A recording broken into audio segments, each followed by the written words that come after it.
Somebody might ask you, how you doing? And you said, I'm all right because my soul is anchored in the Lord. Said to me, how things going for you? If you're anchored in the Lord, all you can say is smooth sailing, church. When the storms come, that anchor holds you right there.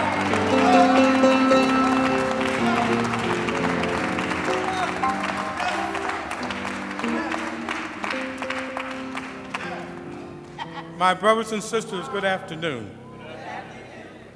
I'm asking all of you to pray for me and with me to allow God to use me in delivering this homily. I will focus on the first and second chapter of Habakkuk, chapter 1, 2 through 3, and chapter 2, 2 through 4. This is one of the favorite scriptures of Dr. Martin Luther King. We hear that the prophet Habakkuk today raised his hands up and cried out, "O Lord, how long shall I cry for help, and you will not listen? I cry to you violence, and you will not save. Why do you make me see wrongdoing and look at trouble? Destruction and violence are before me. Strength and contention arise. So laws become slack, and justice never prevails." Some may say, what questions are these to ask God? I have been taught and believe that God hears our prayers, and in his time, he will answer our prayers. I said, in his time.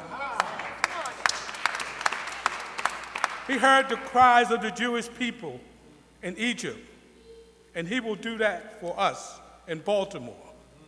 We have to trust the promises of God and work with him. Remember that old saying, God only helps those who help themselves. The prophet is thought to have written these verses some 27,000 years ago. And yet it sounds like yesterday here. As many murders that we see, and the pace has sped up each year, the acts of violence, intolerance of others, and division. Church, when will it stop?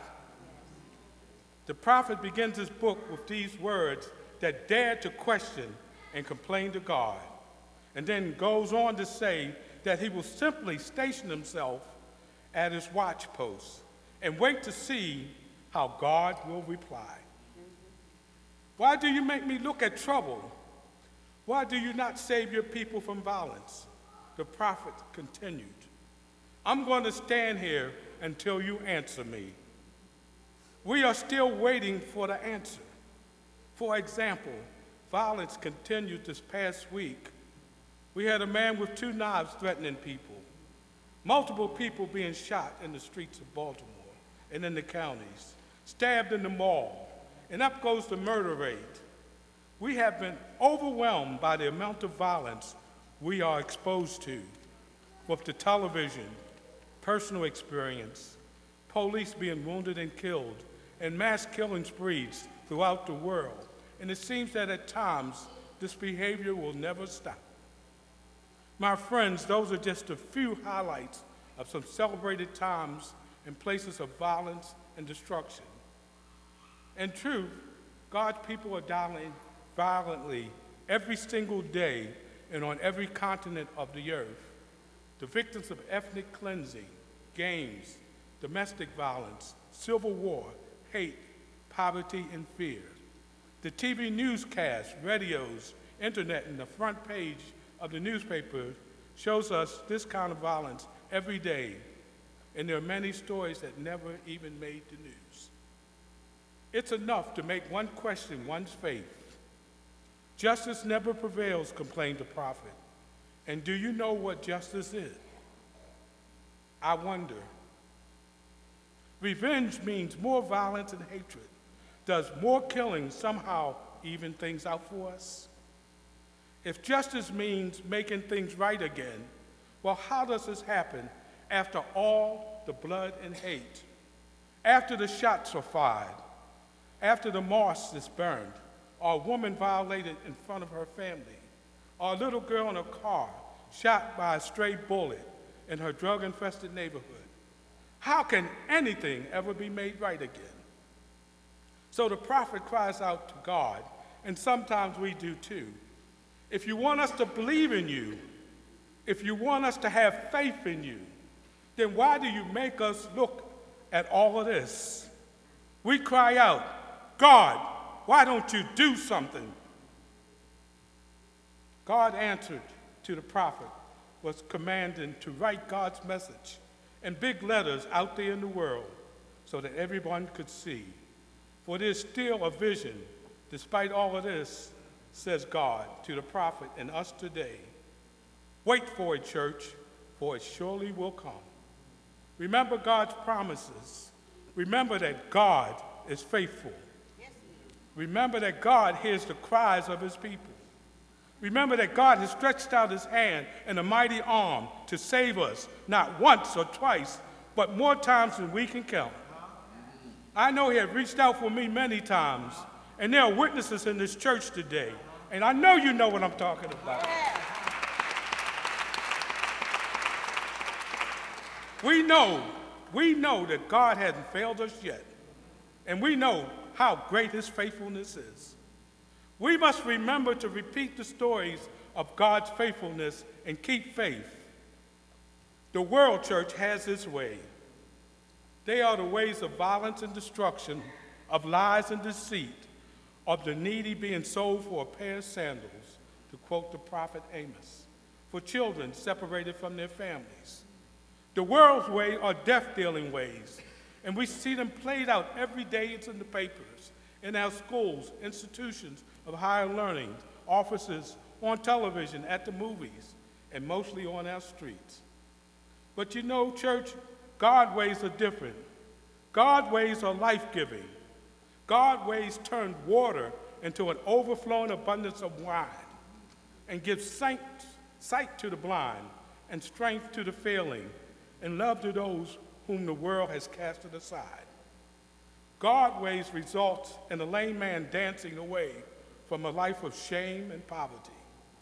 God's ways shows kindness to the stranger and generosity to the alien and compassion and healing care for the ones left for dead by the side of the road. And listen to this, church, news bulletin. We are called to bear witness to God's ways and lives lived out loud and in big letters so that everyone can see. We are called to bear witness in the midst of death and destruction, for what else does to have meaning? To God's way of peace and justice and right relationships, kindness, generosity, healing, and love is not afraid, is stronger than death. We are called to live out God's life-given vision in our own communities, to live at large in the midst of the world and its death-dealing ways. Because the world needs to see God's vision, it sees that other vision plenty. Visions of sorrow, brokenness, of violence, of screams of terror, and hot tears of grief.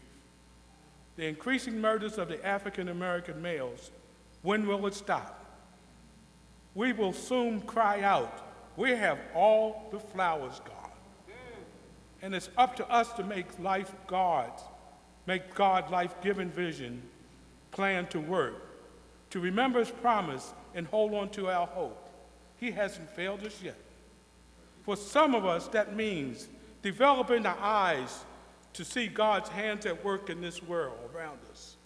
God is at work right here and now. However, many times we are attuned to the world's work rather than God's. We have to train ourselves to look and see beauty, to see kindness to the friendless, to take note of the generosity to aliens and strangers, to see justice lived out, to see peace being made and kept.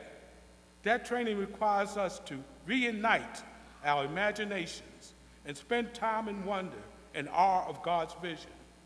And then we must find a way out of our comfort zones that we can join Jesus in the work in our world. That's how we bear witness to God's vision, by participating in God's work of love, kindness, peace, justice, and generosity wherever we are. We don't have to go to Africa or live in a monastery or be ordained or certified to do that. Just be who you are. Today, we are called to join God's work in our world here and now. However, there may still be heartbreak involved. Putting left for dead people out of a ditch, physically or metaphorically, is not for the faint of heart. Standing up to the scapegoat of the weak and calling the world to account is going to break a sweat. But the world needs to see us as followers of Jesus, with our arms reaching out in love without fear, living large that vision of God smack in the middle of whatever otherwise would have threatened to crush the life out of everything. So church, write the vision in big letters. Show the world what God is like in the midst of all of this mess. That is not God. Hold out your hopes of redemption and wholeness to a world that's staggering under the weight of its troubles. Open your eyes and reach out your arms in love in the name of Lord our God. Yes. We all have work to do. Do you hear the gentle voice of God in our ears, telling us that we must rise above the noise of the world to answer the call of discipleship, to teach all nations, baptizing them in the name of the Father and the Son and the Holy Spirit, a spirit of love, peace, and justice for all. And metaphorically, I am dropping the mic.